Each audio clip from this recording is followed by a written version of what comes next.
What's up, guys? Welcome back to another episode of HeyBucket Live. It is my honor to have on one of my very dear friends, Amanda Lorenz. Thank you so much for coming on. We are so happy to have you. Well, thanks for having me. It's good to see your face. Good to see you too. It's been too long. You've been out in Florida, dude. So yeah, crazy. Gone forever. Gone forever. Hopefully one day you come back. Yeah. It's always fun getting to catch up with you and reminisce on our good times.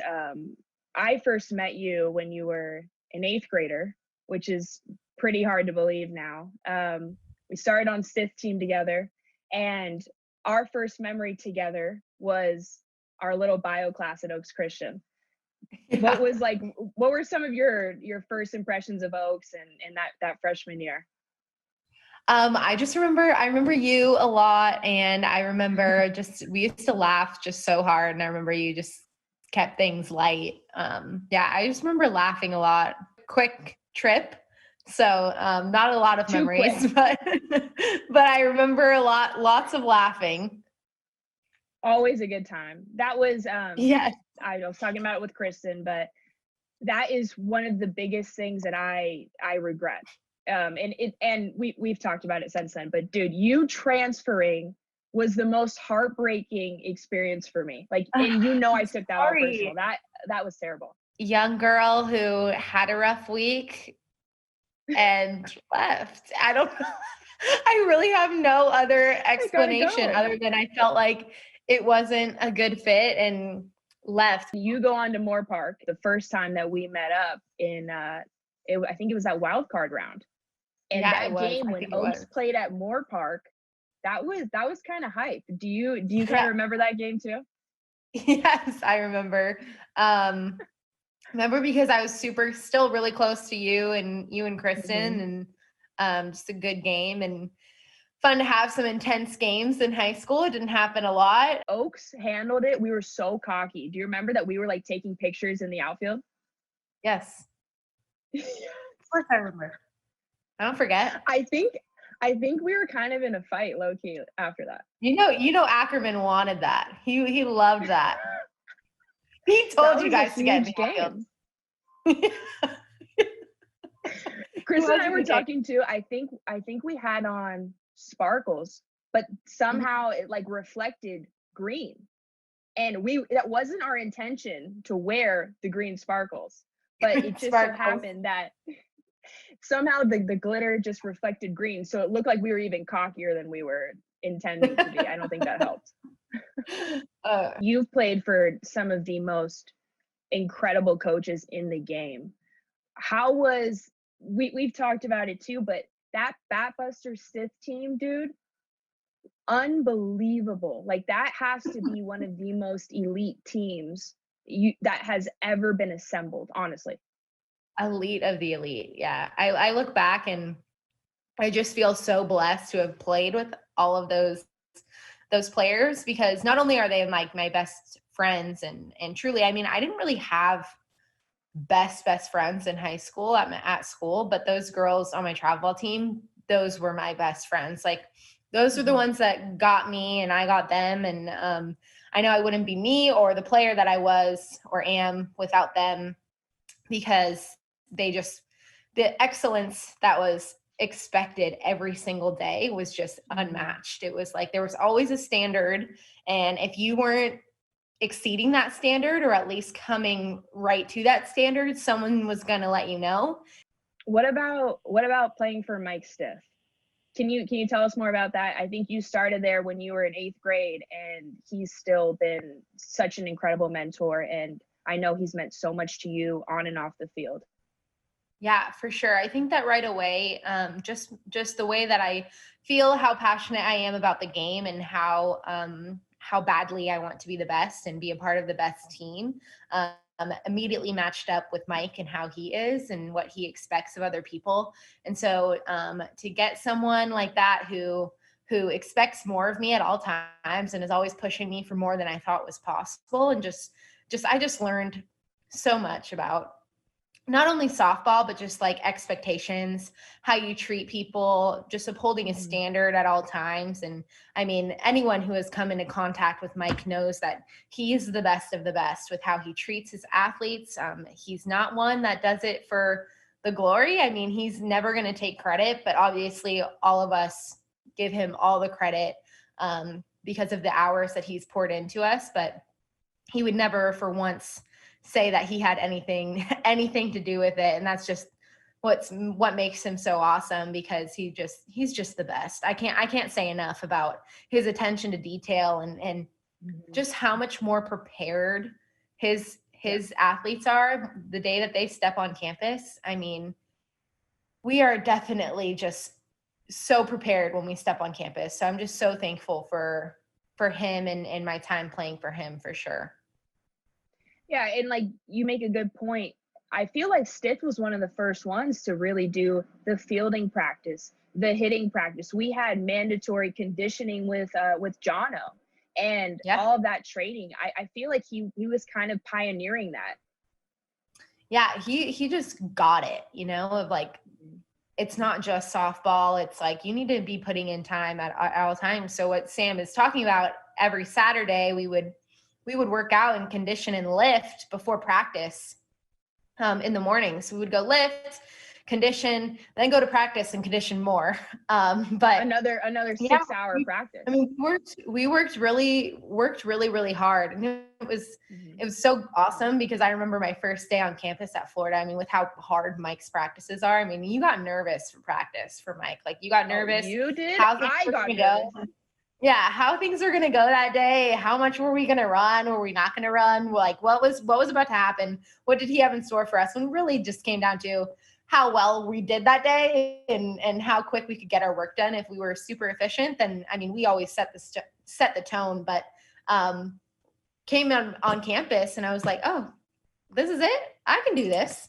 Like, come on. Like, this is like a walk in the park compared to what we were used to. And obviously playing in the SEC and that grind is a lot different than just day one of practice. But first day I was like, oh, really? Like, okay. That grind is no joke. So kids watching this, hey, the workouts, the running, start running now. You need to be ready to go. 10 years old, start running now. And don't stop. Just start running and keep running. I thought I was in good shape coming in. I thought for sure I was about to kill this thing. I came in, my first strength coach, Wes, he was like, "You're so soft." I was like, "I'm not soft." He called me soft. I was like, "I'm not soft." He's like, "You're soft." And that will stick with me forever. I'm like, he could just call me soft. Like hurt me to my core. I was like, you don't know me. I had to bring it up a few notches. I was like, this is unbelievable. He just called me soft to my face. Amanda Lorenz, soft. Called me soft. That's just like, not right. And now looking back, I was. Dude, but he pushed you. You know. Yeah, no, he was so essential. I'm so thankful for it. I'm so thankful for it. Mm-hmm. For sure. You just need a little bit of a push, and you're like, okay, a little bit of a reality check. Soft. Yeah. Okay. That word. We're using that. Okay. I didn't know that's what today was, but thanks for letting me know. And by the way, this is Florida. Okay, like how many national championships did they win before you even stepped on campus? Right. Like this is an elite of the elite programs. Yeah. And you come in your freshman year, not only are you starting, but you are NFCA freshman of the year. Like, are you kidding me? Like that's just like the kind of kid you are. Like I wasn't surprised. I don't think anyone was surprised, because of your work ethic and your grind. But that is so incredible. Like how did you just hit the ground running? Like do you feel like you were prepared? Like from Stith, but I mean, it was probably a combination of things with like your teammates and everyone else around you. Yeah, I think that definitely playing for Mike put me a step ahead. I think that I was just definitely prepared.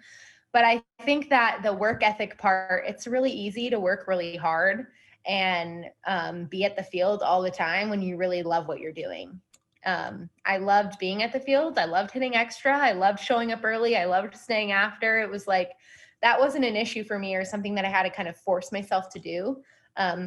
Even on my worst days, I've always loved practice. So it was never an issue or hard for me to force myself to put in extra work. And when you put in that much extra work, it's bound to pay off. And I think that's why and I still struggled freshman year. had higher expectations. I definitely wish I hit higher. It was really hard facing the same pitchers 3 days in a row with the same pitching coaches who keep attacking my weaknesses, which I hadn't been used to over and over and over. So that was definitely an adjustment. But I think the work ethic part, it's really easy softball wise. It's really easy when you really love what you do. Is that why they call you Mandy Softball? Mandy Softball was Sophia making fun of me because I love softball and because I watch softball at all times. If it's on my TV. So college softball season, we lived together. So it would always be on our TV and I'd force them to watch it with me. And she jokingly told ESPN that was my nickname. Oh my God. Was not my nickname, but now the fans love it. It's only Mandy Softball. Like, it's like the only thing.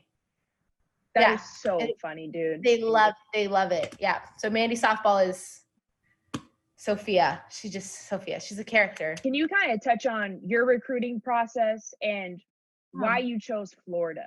Because you could have gone wherever you wanted, including UCLA, which was your team growing up. Why Florida? Yeah. I grew up about 45 minutes from UCLA. So always went to UCLA games. I really wanted to be a Bruin. I was just in love with being in LA and just being close to home and close to all my family, and just loved the idea of play. That was just who I just loved UCLA. And I'm thankful for it because I watched very amazing, talented softball teams growing up that came out of UCLA. So yeah, really wanted to go to UCLA, but I really tried to force myself to talk to other schools and really not put the blinders on and only have my eyes set on one school. So I really tried to give any coach that was interested. I wanted to talk to them and hear what their program was about. And I was young and I knew I had time and I wasn't in a rush. I committed really young, but I was not in a rush. And this is before recruiting rules changed. So things are a lot different now, which is good. But I started talking to schools, and my first conversation with Coach Walton, he wasn't the first coach that I talked to, but he reminded me a lot of Mike, and we clicked right away. And I just really we just clicked, and I really enjoyed talking to him and hearing about Florida. And I liked Florida because I liked how their uniforms looked on TV. Like that's about the extent of the SEC that I really was interested. I watched UCLA and Arizona. That's who I watched growing up. And those are the teams that I really idolized. And I definitely saw myself at UCLA or Arizona. And so just after talking to Coach Walton, I just felt something different and felt like my heart was God was telling me that I needed to take a visit. And Mike had always told me that my first visit, you don't commit on your first visit. Everywhere you go, everywhere is cool. Everywhere has a pretty softball stadium and the cool football stadium. And everywhere is awesome. And you're going to get on this high when you get there, just thinking how awesome it is. But you need to get home and really think about it before you make any choices. And that was my third visit. I visited UCLA and Arizona already. And I went to Florida I was like, oh, I'm all in. I hadn't even gotten a scholarship offer or anything. And I was like, yeah, I'm coming here. And I was so adamant on every visit that I wanted to see a classroom. I wanted to see campus. I want to see it all because I'm not just here for softball, In Florida, my first night there, I went to the softball stadium and it was all lit up. And I remember walking out to the outfield and I was like, oh yeah, I'm coming here. I hadn't seen anything yet. I hadn't seen any part of campus, just the softball stadium. And I remember in the car on the way back to the hotel, I called Mike and I was like, Mike, I'm going to commit. You better tell me to calm down because I'm going to commit right now. And he's like, no, you're not. And I was like, yes, I think I am. He was like, no, you're not. And I was like, okay, yes, sir. I will not because you'd listen to Mike. And listen to Mike. But when I got home, I mean, I knew that I wanted to go to Florida. Just something felt different. I just felt, it's so cliche, but people say they feel at home, and I really did. And I just thought it was so cool how they treated their female athletes at Florida. And I can say it from, I thought it recruiting, and I saw it as a player too. We got treated like football players got treated. I mean, I saw the same doctors that football, it was like we got treated so amazing and got seen by the best people and just got treated like professionals. And I was really thankful. Got to play in a brand new stadium, and the way that the fans show up for softball is just, we had a packed stadium every game. And it was really cool to play in a place that softball was so important. And definitely found that at Florida.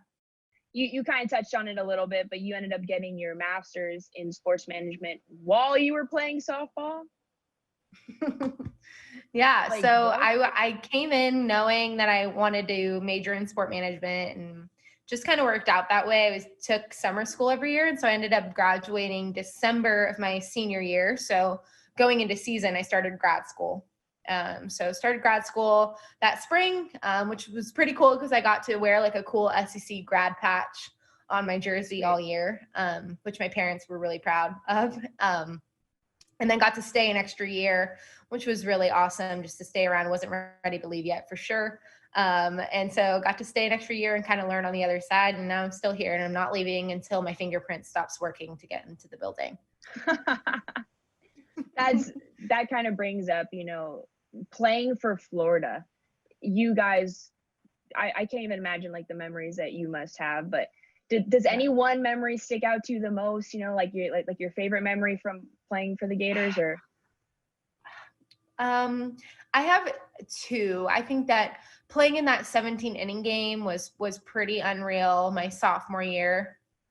And then my junior year, when we made it to the World Series off of Jordan Matthews' walk-off home run against Texas A&M, we were down a run, 2 outs, a freshman was up, I was on second base, and I just remember like I was sprinting so hard when she hit that ball because I was like, I'm scoring, we're tying this game. And then all of a sudden I was stepped on third and saw Coach Walton's reaction in the crowd. And I was like, did it go over? Did it go over? And everyone's freaking out. And I'm like bawling, crying, running to home, just a mess. But that was like the coolest. And that was also our last game in Katie Seashell Presley Stadium. It was about to get torn down, and we're going to get a brand new stadium. So it was our last one in that old stadium. So that was just unreal, and will have my heart just like takes off every time I think of that memory. It was so awesome. That is beyond incredible. What was it like living the dream and playing in the College World Series? What was that experience like playing on that stage? Yeah. Oh my God. I remember came in my freshman year and they were like, oh, just you wait till the World Series. Like it is the best thing ever. Can't wait for you to experience it. All the upperclassmen would say that. We didn't make it my freshman year, which was heartbreaking. And then, so my first time was my sophomore year, and we made it to the finals. And it was unbelievable. Like, I mean, as like a kid who just like loves softball, like I just love it. And to see that many people show up for softball was the coolest thing, just to see our sport growing and how many people are excited about the game. And it was just so cool to have so many people in the stands, and obviously televised, and it was just unreal. It was so cool. And I wish I could relive that moment the first time. Like I wish I could do that all the time, because it was the best. And with your best friends, I mean, it's unmatched. It's such an unbelievable moment that every single kid grows up wanting to be on that field and in that moment with that crowd. And it is really incredible just to see how the sport is growing. So you're literally every kid's idol, and including my own sister, and she is obsessed with you, Casey. This is a shout out to you. But hey, Casey. Hey, Casey. What is some advice that you have for these kids? Like, how did you were always the best, but how did you maintain that? Like, what did you do to make yourself stand out?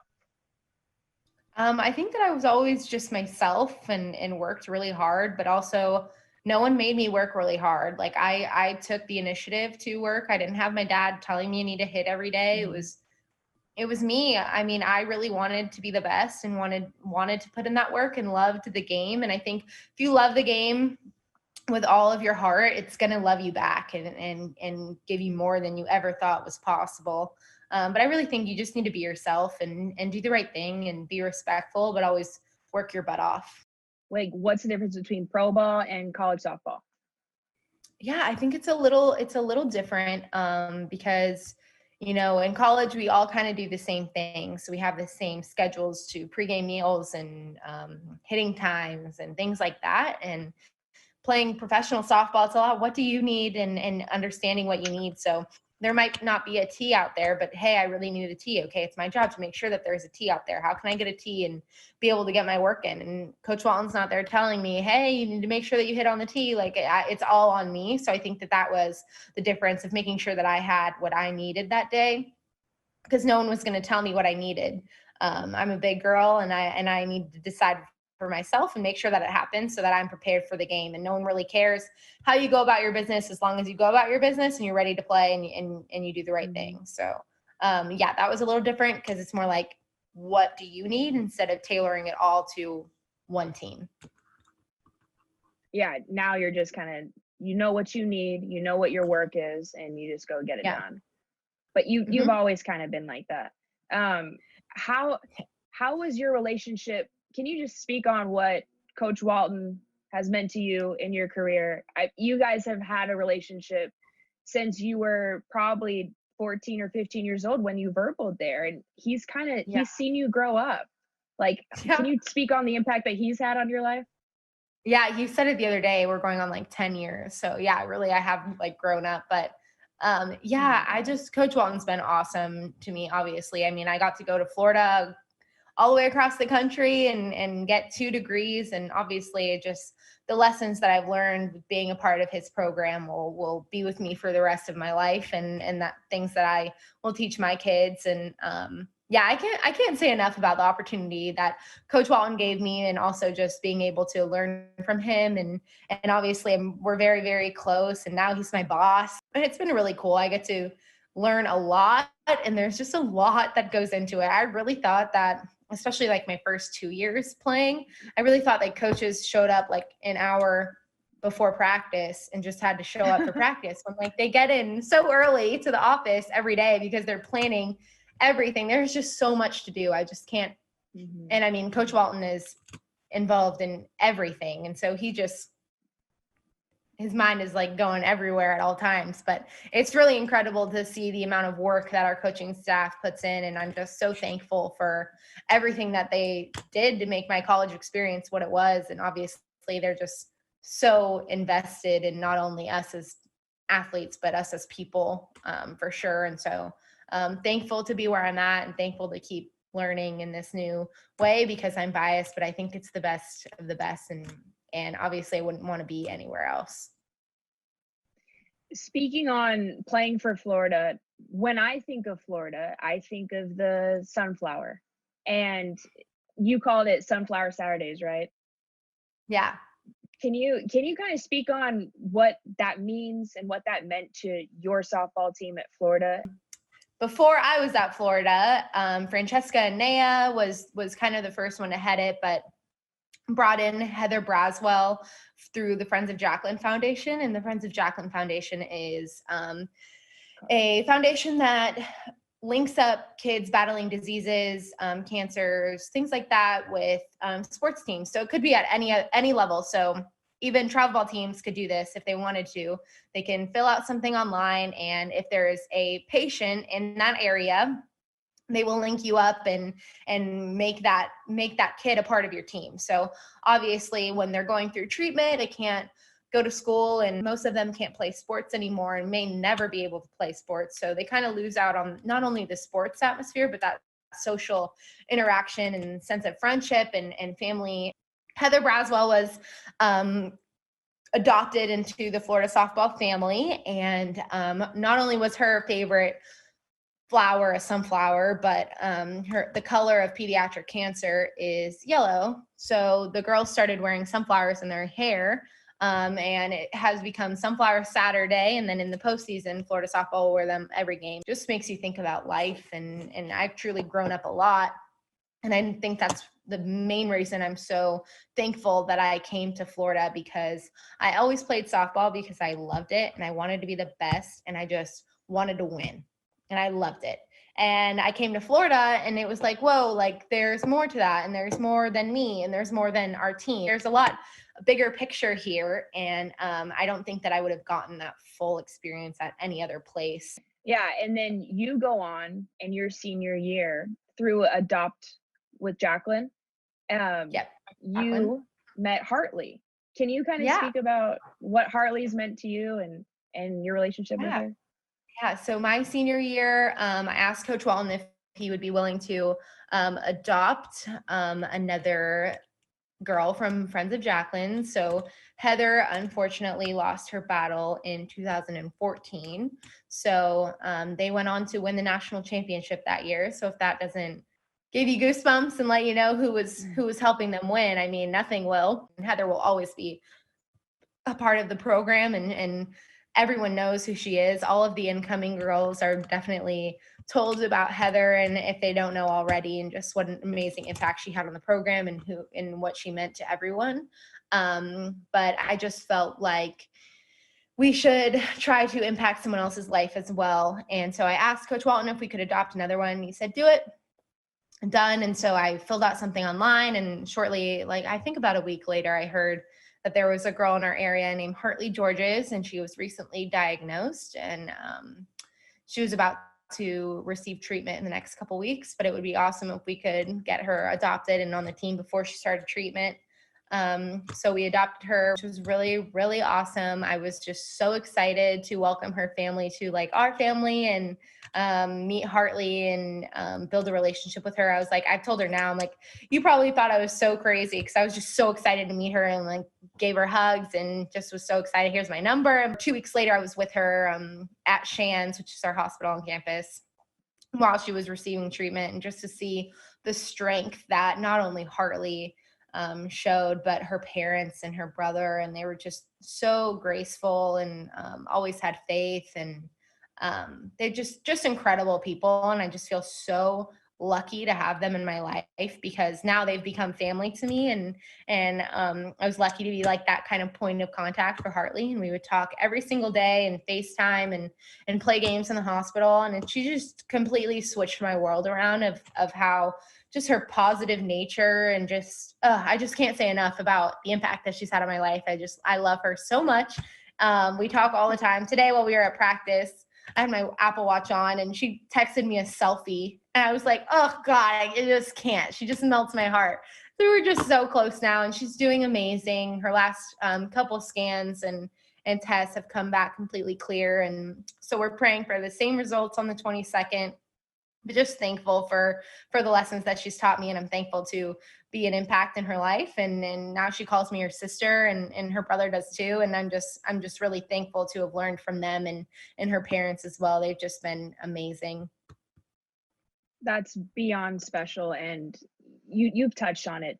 That's what softball is all about, and that's what all of this is about, is seeing the bigger picture, and the way that you've been able to impact her life and inspire young softball players growing up all over the country has just been incredible. And it's really nice that they have a role model like you to look up to. So that's really cool.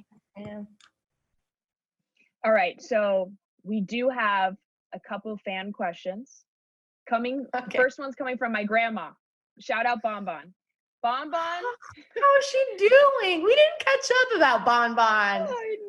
I know. Oh my gosh, she loves you. Bonbon loves you. Oh my gosh. All right. What's up, She wants to know, what is next for Amanda Lorenz? Well, currently I am the volunteer assistant coach at Florida. So I'm still in Gainesville, still playing for the Pride. So in the summers, I'll be playing for the USSSA Pride. And after that, who knows? We'll see. Gonna stay in the game forever though. Can't see myself leaving softball. So we'll see. I think I want to coach, but we'll see. It's so incredible, and I love being able to see you now, and now you are these kids' idols, and that just gives me chills, and you are the most deserving, and I am so beyond proud of you and happy for you. So thank you so much for coming on, dude. Thanks for having me. It was so fun catching up. You know I love you. Love you too. Thank you. Thanks for tuning in, guys. I'm your host, Sammy Glantz. For more content like this, be sure to check out HeyBucket Live on YouTube and FastPitchFilms.com. See you next time.